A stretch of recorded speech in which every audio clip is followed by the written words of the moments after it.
Assalamualaikum warahmatullahi wabarakatuh. Selamat pagi anak-anakku.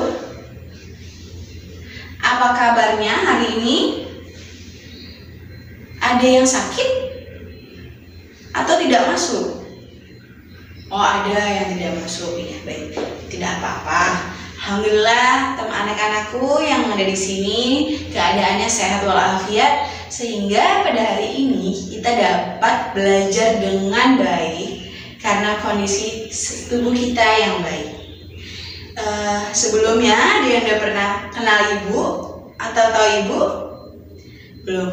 Baik, pada kesempatan hari ini ibu akan memperkenalkan diri terlebih dahulu karena ada pepatah bilang tak kenal maka tak sayang, tak kenal maka tak sayang. Baik, perkenalkan, nama Ibu Dinda Risma Kusuma Dewi, bisa dipanggil Ibu Dinda, Ibu Risma, Ibu Dewi, tapi jangan Ibu Kusum. Bisa dipanggil seenaknya kalian, manggil Ibu apa. Ibu mahasiswa dari Universitas Indraprasta PGRI. Ada yang tahu? Iya, UI Gedong, betul. Prodi Bimbingan dan Konseling. Baik, pada hari ini Ibu akan memberikan sedikit motivasi kalian supaya kalian termotivasi setelah mengikuti pelajaran Ibu. Pada kesempatan hari ini juga Ibu akan membagikan layanan informasi yang bertujuan untuk kalian pahami dan kalian bisa pelajari atau terapkan di keesokan harinya. Sebelumnya dia tahu layanan informasi itu apa? Belum? Jadi layanan informasi ini adalah layanan yang diberikan kepada seseorang atau saat ini ibu kepada murid-murid, pada anak-anak ibu, memberikan informasi baru atau yang belum diketahui oleh anak-anak ibu. Baik. Lalu kemudian di dalam pelayanan ibu, dalam layanan ibu terdapat asas kesukarelaan. Jadi pada kegiatan hari ini ibu tidak memaksa siapapun untuk mengikuti kelas ibu. Bagi yang tidak berminat dalam kelas ibu boleh tidak mendengarkan, boleh ya kalau nggak minat ya nggak apa-apa gitu, tapi jangan mengganggu temannya yang ingin belajar. Kesukarelaan ya, jadi hari ini kita belajar sesuai keinginan kalian. Kalau kalian mau belajar, terima informasi dari ibu atau mendengarkan secara aktif. Jika kalian tidak mau belajar saat ini, tidak apa-apa, tapi jangan mengganggu teman-teman kalian yang ingin belajar. Baik, hari ini ibu akan membahas tentang keterampilan dalam mencatat pelajaran. Pasti banyak ya dari kalian atau mungkin beberapa dari kalian yang jarang mencatat, sehingga nanti pas UAS itu atau pas ujian nggak punya catatan, minjem catatan sama temannya juga dipakai, akhirnya pas ujian nggak dapat nilai karena nggak belajar dan nggak punya catatan. Baik ya, kita langsung masuk ke materi aja ya. Yang pertama ada pengertian mencatat. Baik, selanjutnya pengertian mencatat. Ada yang udah tahu apa itu mencatat? Nulis. Terus apa lagi? Ya, betul. Ada yang tahu juga mencatat itu kata aslinya apa? Catat. Betul, catat. Ya. Jadi, ibu akan jelaskan sedikit mencatat. Kata aslinya adalah catat. Namun, diberikan imbuhan men. Jadi, mencatat. Mencatat apa sih? Mencatat adalah praktik merekam informasi yang diambil dari sumber lain. Nah, sama kayak saat ini, ibu lagi memberikan informasi. Kalian bisa merekamnya dengan cara menulis. Nah, itu disebut dengan mencatat. Kemudian ada juga ahli. Pengertian mencatat menurut ahli. Menurut Parwani menjelaskan bahwa mencatat adalah melakukan suatu kegiatan atau mendengarkan informasi, data melalui daya tangkap, lalu kemudian dicatat. Mencatat adalah merekam data informasi yang senyata dilihat dan dipahami pada saat pelajaran berlangsung. Jadi ahli pun berkata kalau misalnya mencatat ini juga adalah salah satu kegiatan untuk menerima informasi gitu. Lalu selanjutnya ada yang ingin bertanya sampai sini? Baik, kalau tidak ada yang bertanya akan Ibu lanjutkan ya. Yang selanjutnya ada kiat-kiat mencatat dengan mudah. Yang pertama ada mendengarkan dengan aktif. Kalau kita mau mencatat dengan mudah, dapat memahami dengan mencatat, yang pertama kita harus mendengarkan dengan aktif. Dengarkan dengan aktif, contohnya guru mata pelajaran memberikan pelajaran, kalian dengarin secara aktif. Dengarnya dengan tidak berbicara, atau nggak bercanda sendirian, atau nggak tidur, atau nggak asik sama teman-teman yang lain, nggak lagi ngerumpi-rumpi. Itu salah satunya kiat-kiat dalam mencatat dengan mudah. Yang pertama mendengarkan secara aktif. Yang kedua memperhatikan dengan aktif. Ketika kita sudah mendengarkan dengan aktif, kita dengerin aktif, udah pasti kita memperhatikan dengan aktif, ya kan? Ya, mendengarkan dengan aktif juga perlu dalam kiat-kiat mencatat dengan baik. Karena kalau misalnya kita nggak memperhatiin, udah pasti kita nggak nyatet. Kadang kalau kita memperhatiin juga, kita nggak mau nyatet karena lihat tulisannya jelek atau terlalu cepat gurunya menjabarkan. Nah, jika gurunya menjabarkan terlalu cepat, kalian boleh atau memberikan saran. Maaf ibu, ibu jelasinnya terlalu cepat, bisa nggak pelan-pelan? Gitu. Lalu yang ketiga ada menambahkan gambar dan kode. Jadi kalau misalnya kalian mau mencatat, cara mencatat dengan mudah atau menarik juga, kalian bisa menambahkan gambar dan kode.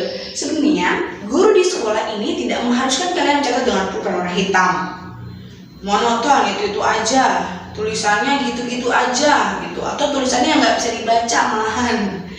Jadi bisa menggunakan gambar dan kode supaya catatan kalian mungkin lebih menarik. Jadi kalian kayaknya kalau catat tuh pengen lagi, kalau ada guru menjelaskan, boleh pengen mencatat nih, takut ketinggalan karena juga ngeliat tulisan bagus, karena juga banyak warna-warni, banyak gambar, banyak kode. Bisa aja kode senyum ×2 itu bisa digunakan ketika penjelasan. Terus kode lagi sedih bisa aja pas pertanyaan-pertanyaan gitu. Sampai sini bisa dipahami? Ada yang mau nanya?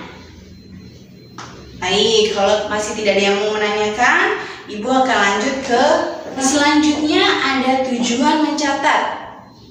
Ternyata mencatat punya tujuan, atau seseorang yang mencatat punya tujuan. Baik. Tujuan mencatat adalah mendapatkan pola-pola kecil dari tulisan di papan tulis, atau buku laporan, atau mata pelajaran, dan lain sebagainya.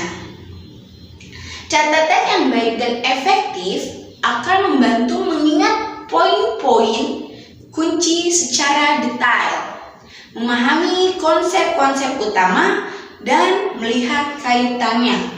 Jadi tujuan mencatat ini tuh mendapatkan pola-pola kecil.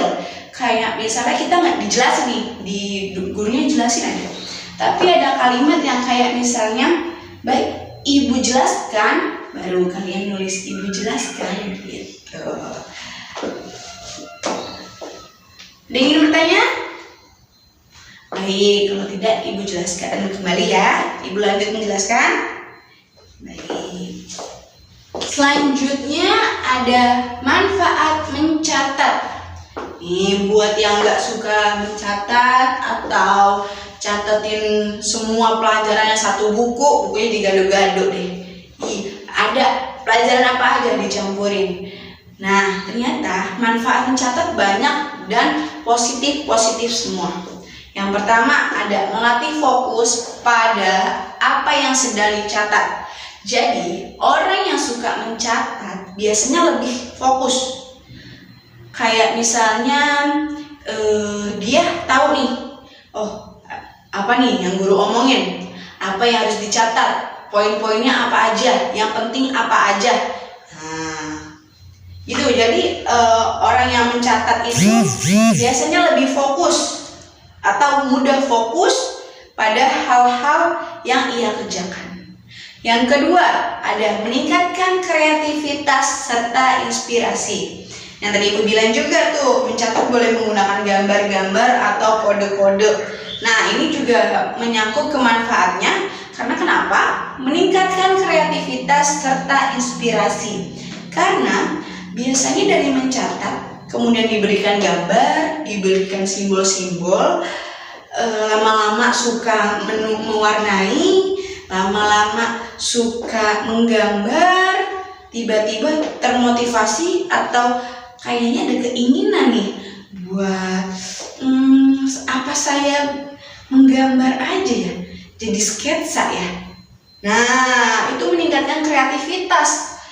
Nah dari biasanya cuma nulis biasa, diberi gambar, diberi warna, lalu lama-lama bisa jadi lebih bagus, bisa menjadi kaligrafi atau pelukis, karena kan suka ngegambar ya, jadi bisa cenderung ke pelukis. Kemudian yang ketiga ada mempertajam daya ingat. Jadi kalau orang yang suka mencatat ini daya ingatnya lebih tajam. Nah, ya ketimbang sama orang yang nyatetnya udah males. Ketimbang sama orang yang nyatetnya males ya, daya ingatnya lebih tajam. Kayak misalnya kalau lagi ujian nih, yang daya ingat yang tajam kayak gini nih yang enak atau beruntung. Karena tahu nih, karena suka mencatat. Biasanya mencatat ini nih biasanya nggak cuma tangan, tapi mulutnya juga ngomong. Kayak misalnya ya, perilaku baik gitu. Jadi langsung keserap ke otak. Kemudian yang keempat ada melatih keunikan tulisan. Nah ini ibu tadi bilang, kenapa sih bisa jadi kaligrafi atau penulis atau pelukis? Karena manfaat dalam mencatat adalah melatih keunikan tulisan. Jadi kalau misalnya nih yang awal-awal bilang karena nggak suka nyatet karena tulisannya jelek, nah lama-kelamaan kalian akan menemukan tulisan yang rasanya cocok di diri kalian, rasanya pas. Oh iya nih, kayaknya tulisan kayak gini bagus nih. Atau ibu sekarang juga udah sering lihat nih di Instagram yang tulisannya tuh kayak font komputer ya, font Word ya. Nah iya itu. Nah itu juga bisa menjadi salah satu ladang usaha tahu. Iya. Ya, nah iya. Memang awalnya mencatat ini membosankan mungkin ya, tapi lama-kelamaan dari mencatat tuh kita bisa ngebuka usaha kayak tulisan yang bagus gitu. Iya, sekarang kan ada pekerjaan yang buat ini kan, nulisin ijazah. Nah, itu kan kalian bisa direkrut kalau misalnya tulisan kalian bagus gitu. Ingin bertanya? Ayo, ada yang ingin bertanya? Apa sudah paham sampai sini? Baik, kalau tidak ada yang bertanya, ibu lanjut ya ke slide berikutnya. Yang selanjutnya ada tips membuat catatan yang baik, membuat catatan yang unik. membuat catatan yang menarik gitu. Ada tips-tipsnya, Ibu bakal memberi tips nih buat anak-anak Ibu. Yang pertama nih, tahap pertama, kalian harus mendengarkan dengan teliti penjelasan dari guru mata pelajaran atau guru manapun. Dengerin secara teliti, lalu dengerin dengan kata-kata penekanan seperti tolong diingat. Nah, lalu tulis tolong diingat. Kemudian Ibu akan menjelaskan. Nah, tolong ditulis tuh. Kalau misalnya ada penekanan tolong diingat dan Ibu akan menjelaskan, bisa kalian tulis pakai warna-warni spidol. Kemudian yang kedua, ada gunakan pena yang berwarna-warni. Contohnya seperti warna hitam buat penjelasan, warna biru buat pertanyaan, lalu warna hijau untuk poin-poin. Kemudian yang ketiga, ada perhatikan cara menulis. Perhatiin cara nulisnya, lalu gunakan huruf kapital atau berwarna untuk yang penting. Kayak misalnya kalau kalian suka lupa ya, atau misalnya semuanya tulisannya sama aja, bisa tuh kasih huruf kapital yang menurut kalian penting. Kalau misalnya nggak ada warna-warna. Nah, selanjutnya bisa menggunakan warna juga untuk kata-kata yang penting. Atau kalau misalnya kan kalian suka lupa ya bawa yang warna-warna, bisa menggunakan stabilo atau di garis bawah ini. Gitu. Yang keempat, ada membuat mind mapping. Nah, udah ada yang pernah buat mind mapping? Ya, apa? Oh, buat jadwal ya pakai mind mapping? Ya, nggak apa-apa. Itu udah suatu usaha ya, nggak apa-apa. Ada lagi yang udah pernah? Belum. Jadi mind mapping ini tuh mind mapping, peta pikiran. Jadi kalian bisa buat sebuah gambar tulisin misalnya di usia yang saat ini kalian udah ngapain aja, udah kemana aja gitu ya, tapi pakai gambar-gambar supaya lucu, supaya menarik, supaya kalian nggak bosen gitu. Paham sampai sini? Ya, ada yang mau ditanyain? Oh iya, nah itu yang tadi Ibu bilang, kalau misalnya kita nggak bawa pulpen warna-warni, kita bisa menggunakan garis bawah atau huruf kapital, atau tulisannya kalian sambung, kalian miringin gitu supaya menarik gitu. Tapi ya menurut Ibu, kalau misalnya kalian sudah gemar mencatat, kalian akan banyak nih perintilannya, kayak bawa pulpen warna-warni atau bawa tempel-tempelan, sticky note. Nah, tempelan-tempelan warna-warni. Nah, dari situ tuh udah kelihatan ke kreativitasan kalian gitu. Ada lagi yang bertanya? Oke, baik. Kalau tidak ada yang bertanya, Ibu lanjut ya. Selanjutnya ada simpulan atau biasanya kesimpulan dari mencatat atau dari materi yang kita bahas hari ini. Mencatat dengan efektif adalah masalah kebiasaan. Semakin Anda sering terbiasa, semakin mudah. Selanjutnya, dengan biasa mencatat, tanpa Anda sadari, akan banyak informasi dan pengetahuan yang sudah Anda kuasai. Proses mencatat adalah bukan proses sekali jadi. Jadi mencatat bukan fotokopi ya, yang sekali jadi. Untuk bisa menghasilkan catatan yang baik, kita harus sering melihat lagi dan merevisi catatan kita tersebut. Kita juga bisa membandingkan hasil catatan kita dengan hasil catatan teman kita untuk melengkapi apa yang kurang. Nah, ini yang tadi Ibu bilang, biasanya kalau misalnya emang orang suka mencatat ini, nulisnya kan agak diukir nih, jadi mungkin agak ketinggalan ya. Itu bisa disamain sama temannya, bisa dilihat nih, apa aja sih saya yang belum gitu. Baik, Sudah sampai simpulan, sudah sampai terakhir. Ada yang ingin ditanyakan dari anak-anakku? Baik, jika tidak ada, minggu besok kita akan bertemu lagi di hari yang sama ya. Hari yang sama, jam yang sama. Jadi kesimpulan mencatat ini dapat kalian baca-baca lagi. Ntar ibu kasih PPT-nya, kalian baca-baca lagi. Karena pada minggu depan ibu akan memberikan tugas. Baik, sebelum ibu menyudahi pelajaran ini, coba lihat teman sampingnya. Ya, semuanya bisa berdiri. Nah, ya, berdiri terus menghadap kanan semuanya. Ya, taruh tangannya di pundak teman kalian. Ya, bisa pijit-pijit pundaknya. Ya, pijit-pijit. Nah, pijit-pijit. Karena kan hari ini lelah ya, habis mata pelajaran yang lain tadi, habis itu langsung ibu gitu, pasti pada capek. Nah, pijit-pijit dulu temannya, rasain pijitan temennya. Kalau misalnya ada yang enak, nanti panggil suruh buat pijit di rumah. Ayo hadap kiri lagi, gantian. Iya. Oke, semuanya boleh duduk lagi. Baik, jika tidak ada yang bertanyakan, ibu akhiri pertemuan hari ini. Kurang lebihnya ibu mohon maaf. Billahi taufiq wal hidayah. Wassalamualaikum warahmatullahi wabarakatuh.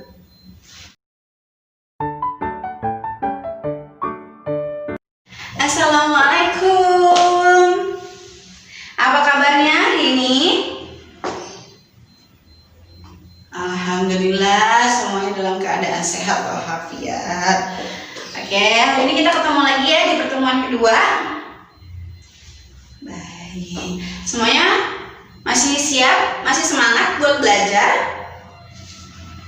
Alhamdulillah. Baik, pada pertemuan kedua ini ibu nggak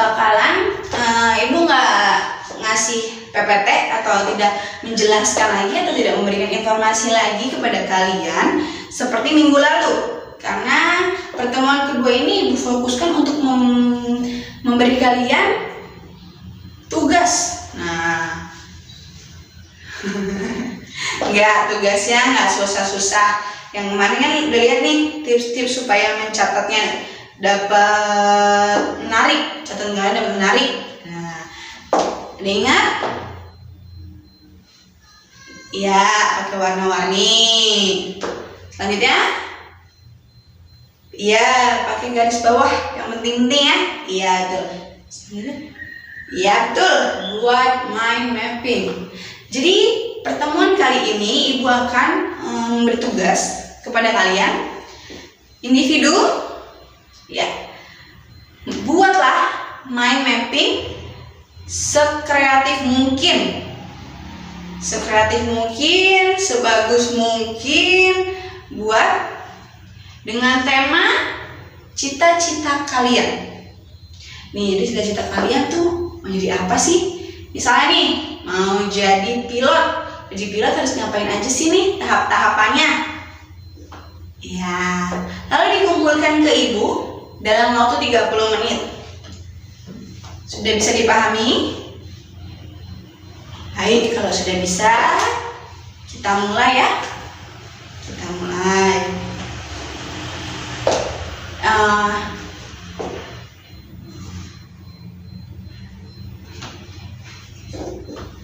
Baik, sudah 30 menit waktunya.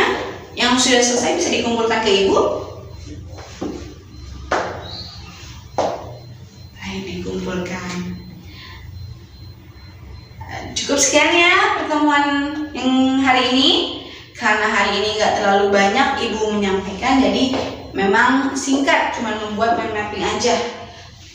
Ya, semoga di pertemuan pertama ibu dan pertemuan sekarang anak-anak dapat lebih melihat manfaat dari mencatat, sehingga anak-anakku dapat semangat lagi buat mencatat pelajaran yang diajarkan oleh guru kalian.